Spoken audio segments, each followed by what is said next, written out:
அன்பான தேவ ஜனமே, உங்கள் அனைவரையும் ஆண்டவராகிய இயேசு கிறிஸ்து ஆசீர்வதிப்பாராக. இன்று நாம் வெளிச்சத்தை குறித்து எபேசியர் 5ஆம் அதிகாரம் 8ஆம் வசனத்திலிருந்து தியானிப்போம். முற்காலத்திலே நீங்கள் அந்தகாரமாய் இருந்தீர்கள், இப்பொழுதோ கர்த்தருக்குள் வெளிச்சமாய் இருக்கிறீர்கள். வெளிச்சத்தின் பிள்ளைகளாய் நடந்து கொள்ளுங்கள். இப்போ அந்த முற்காலத்தில் ஆண்டவரை அறியாத காலத்தில் நாம அந்தகாரத்தின் பிள்ளைகளாக இருந்தோம். அந்தகாரம்னா இருளின் பிள்ளைகள். இப்போ நாம வெளிச்சத்தின் பிள்ளைகளா இருக்கிறோன்றார் ஆண்டவர்.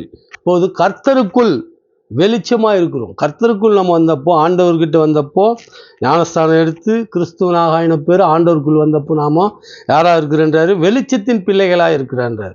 இப்போ வெளிச்சத்தின் பிள்ளைகள்னாக்கா இருளில் நடக்கிறவன் இடறி விழுவான், வெளிச்சத்தில் நடக்கிறவன் இடறி விழ மாட்டான் இல்லையா? அது போல நாம இந்த உலக இச்சைகளால் இடறி விழாதபடிக்கு வெளிச்சத்தின் பிள்ளைகளாய் நடந்து கொள்ளுங்கள்னு ஆண்டவர் நமக்கு போதிக்கிறார் இல்லையா? நீங்கள் உலகத்துக்கு வெளிச்சமாய் இருக்கிறீர்கள். மலையில் மேல் இருக்கிற பட்டணம் மறைந்திருக்க மாட்டாது. விளக்கை கொளுத்தி மரக்காலில் மூடி வைக்காமல் விளக்கை தண்டின் மேல் வைப்பார்கள், அப்போது வீட்டில் உள்ள யாவருக்கும் வெளிச்சம் கொடுக்கும். இவ்விதமாய் மனுஷர் உங்கள் நற்கிரைகளை கண்டு பரலோகத்தில் இருக்கிற உங்கள் பிதாவை மகிமைப்படுத்தும்படி உங்கள் வெளிச்சம் அவர்கள் முன்பாக பிரகாசிக்க கடவது அப்படின்னு மத்தேயு 5ஆம் அதிகாரம் 14ஆவது வசனத்திலிருந்து நாம இப்போ தியானிக்கிறோம் இல்லையா? என்ன சொல்றாருன்னா, இவ்விதமாய் மனுஷர் உங்கள் நற்கிரைகளை கண்டு பரலோகத்தில் இருக்கிற உங்கள் பிதாவை மகிமைப்படுத்தும்படி உங்கள் வெளிச்சம் அவர்கள் முன்பாக பிரகாசிக்க கடவது. இப்போ நாம இந்த பூமியில கிறிஸ்தவர்களாகிய நாம எப்படி நடந்து கொள்கிறோம் அப்படின்றத பார்த்து மற்ற வழிபாட்டை பார்க்கிற மக்கள் நம்மளை பார்த்து தான் என்ன செய்வாங்க? ஆண்டவராகிய இயேசு கிறிஸ்துவை மகிமைப்படுத்துவாங்க இல்லையா? நாம மகிமைப்படுத்துறதும் நாம நடந்து கொள்கிற நற்கிரிகள் சொல்றாரு இல்லையா? இவ்விதமாய் மனுஷர் உங்கள் நற்கிரியை, எல்லா மனுஷரும் நம்மளுடைய நன்னடத்தைகள், நல்ல செயல்கள் இவையெல்லாம் பார்த்து தான் ஆண்டவர் மேல மகிமை வரும், ஆண்டவர் மேல அவர்களுக்கு ஒரு நம்பிக்கை வரும். இப்போ கிறிஸ்தவர்களாகிய நாம வெளிச்சத்தின் பிள்ளைகள் என்ன செய்யணும்னா நற்கிரைகள் செய்யணும். நற்கிரைகள்னா என்னன்னா, ஆண்டவர் என்ன நற்கிரைகள் செஞ்சாரோ அதுதான் நாமளும் செய்யணும் இல்லையா? ஆண்டவர் என்ன செய்யறாருன்னா, அவர் செஞ்சதெல்லாம் பார்த்தீங்கன்னா திக்கற்றவர்கள், நோயாளிகள் இல்லையா, பாதிக்கப்பட்டவர்கள், இந்த பூமியில ஒடுக்கப்பட்டவர்கள், இவர்களுக்காக ஆண்டவர் பாடுபட்டார். நம்மளுடைய பாவங்களை சுமந்து தான் அவர் சிலுவையில அறையப்பட்டார் இல்லையா? இதை நாம அறிந்து கொள்ளணும் இல்லையா? என்னிடத்தில் விசுவாசமாய் இருக்கிறவன் எவனும் இருளில் இராதபடிக்கு நான் உலகத்தில் ஒளியாக வந்தேன். இப்போ நாம் ஆண்டவரிடத்துல விசுவாசம், அன்பு வச்சிருக்கிறோம், அவருடைய கட்டளைகளும் அவருடைய கற்பனைகளும் நாம கீழ்ப்படுகிறோம்னா நாம என்னவா இருப்போம்? இருளில் இராதபடிக்கு, நாம இருளில் இல்லாதபடிக்கு தான் ஆண்டவர் இந்த உலகத்துக்கு ஒளியாக வந்தார். நமக்கு இருட்டா இருக்கு, பாவத்தில் இருக்கும். இருளுன்னா பாவம், அந்த பாவத்திலிருந்து நம்மளை மீட்க தான் ஒளியாக ஆண்டவராகிய இயேசு கிறிஸ்து வந்தார் அப்படின்றது நாம வேதத்தின் மூலியமாக பார்க்கிறோம் இல்லையா? அப்போ நாம பாவத்தில் இல்லாதபடி ஆண்டவருடைய வழியில நடப்போமானால் நாம வெளிச்சத்தின் பிள்ளைகளா இருப்போம்னு ஆண்டவர் சொல்றார். மறுபடியும் இயேசு ஜனங்களை நோக்கி, நான் உலகத்துக்கு ஒளியா இருக்கிறேன், என்னை பின்பற்றுகிறவன் இருளிலே நடவாமல் ஜீவ ஒளியை அடைந்திருப்பான் என்றார். இப்போ மறுபடியும் அதான் சொல்றாரு. இப்போ மறுபடியும் இயேசு ஜனங்களை நோக்கி, நான் உலகத்துக்கு ஒளியா இருக்கிறேன், என்னை பின்பற்றுகிறவன் இருளிலே நடவாமல் ஜீவ ஒளியை அடைந்திருப்பான்.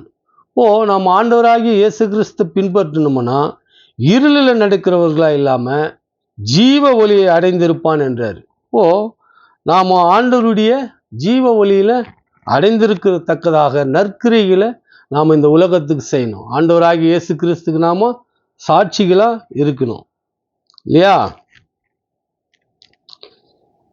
மெய் வழியை நான் தெரிந்து கொண்டு உம்முடைய நியாயங்களை எனக்கு முன்பாக நிறுத்தினேன்.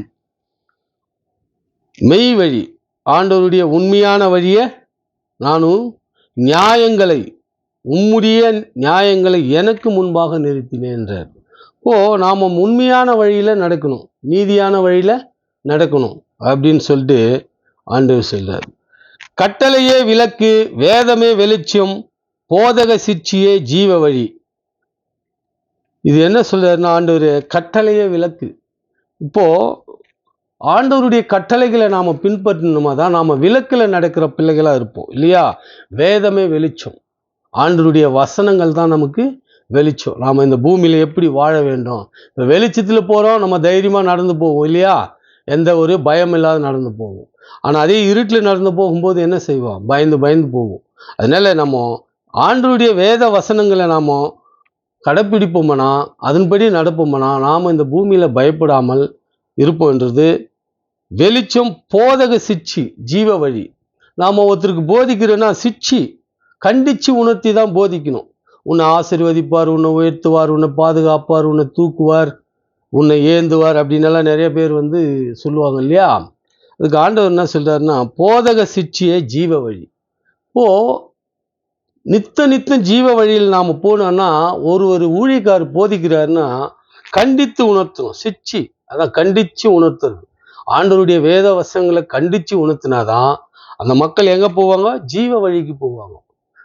மக்களை திருப்திப்படுத்தணும்னு உபதேசம் பண்ணோம்னா அவர்கள் ஜீவ வழியை விட்டு விலகிதான் போவார்கள்.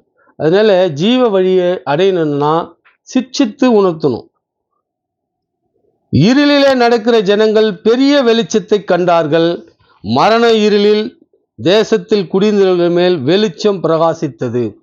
இப்போ மரண இருளில் இருந்த ஜனங்கள் மேல என்ன வெளிச்சம் பிரகாசித்ததுன்றார் ஆண்டவர் இல்லையா?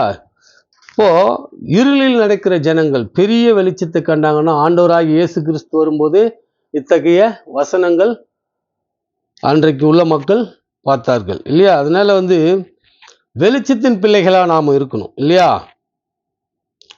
பசி உள்ளவனிடத்தில் உன் ஆத்துமாவை சாய்த்து சிறுமப்பட்ட ஆத்துமாவை திருப்தி ஆக்கினால் அப்போது இருளில் உன் வெளிச்சம் உதித்து உன் அந்தரங்கம் மத்தியானத்தை போல் இருக்கும். ஆண்டவர் ஏசாயா 58 என்ன சொல்றார்? 10ஆம் வசனத்துல, பசி உள்ளவனிடத்தில் உன் ஆத்துமாவை சாய்த்து. ஆத்துமானா உன் மனசு இல்லையா? மனசு இறங்கணும், இரக்கம் இருக்கணும். இதான் அன்பு, இரக்கம், சமாதானம் ஆண்டவர் சொல்றார் இல்லையா? கனிகள். அது போல பசி உள்ளவனிடத்தில் உன் ஆத்துமாவை சாய்த்து சிறுமைப்பட்ட ஆத்துமாவை திருப்தி ஆக்கினால் அப்போது இருளில் உன் வெளிச்சம் உதித்து, நம்ம பாவத்திலிருந்து நம்ம ஆண்டவர் பரிசுத்தமாக்குவார் இல்லையா? அப்போ உன் வெளிச்சம் உதித்து உன் அந்தராங்கம் மத்தியானத்தை போல இருக்கும். இப்போ எல்லாருக்கும் தெரியும் மத்தியானம் வந்து எவ்வளவு வெளிச்சமா இருக்கும், எவ்வளவு லைட் போட்டாலும் அதுக்கு ஈடாகாது இல்லையா? அதுதான் ஆண்டவருடைய படைப்பு. அப்போ அது போல உன் வெளிச்சம் இருக்குன்றார். யாருக்கு? திக்கற்றவர்களுக்கு நாம உணவு கொடுக்கணும், ஒடுக்கப்பட்ட மக்களுக்கு உதவி செய்யணும். இத்தகைய நற்கிரியைகள் செய்யும்போது பரலோகத்துல ஆண்டவருடைய மகிமை பெரிதா இருக்கும் இல்லையா? அத்தகைய பசி உள்ளவனிடத்தில் உன் ஆத்மாவை, உன் மனசை சாட்சி அவனுக்கு உதவி செய்யணும். உன் மனசு இறங்கணும் இல்லையா? அதைத்தான் ஆண்டவர் சொல்றார். ஒருவன் இரவிலே நடந்தால் தன்னிடத்தில் வெளிச்சம் இல்லாதபடினால் இடறுவான் என்றார். சொல்றார் ஆண்டவர். ஒருவன் இரவிலே நடந்தால் வெளிச்சம் இல்லாதனால இடறி விழுந்துருவோம். அதனால நீங்க வெளிச்சத்தின் பிள்ளையா இருக்குன்னா நற்கிரிகளை செய்யணும். ஆண்டவர் செய்த நற்கிரிகளை நாம செஞ்சோம்னா நாம வெளிச்சத்தின் பிள்ளைகளா இருப்போம்னு ஆண்டவர் சொல்றார். இது போல எல்லா நற்கிரிகளும் ஆண்டவருடைய கற்பனைகளும் நாம கை கொண்டு நாம் எல்லாத்தையும் செய்யும்போது நாம வெளிச்சத்தின் பிள்ளைகளா இருப்போம் என்று கூறிக்கொண்டு ஆண்டவராகிய இயேசு கிறிஸ்துக்கே துதி கன மகிமை என்றென்றும் இருப்பதாக. ஆமேன்.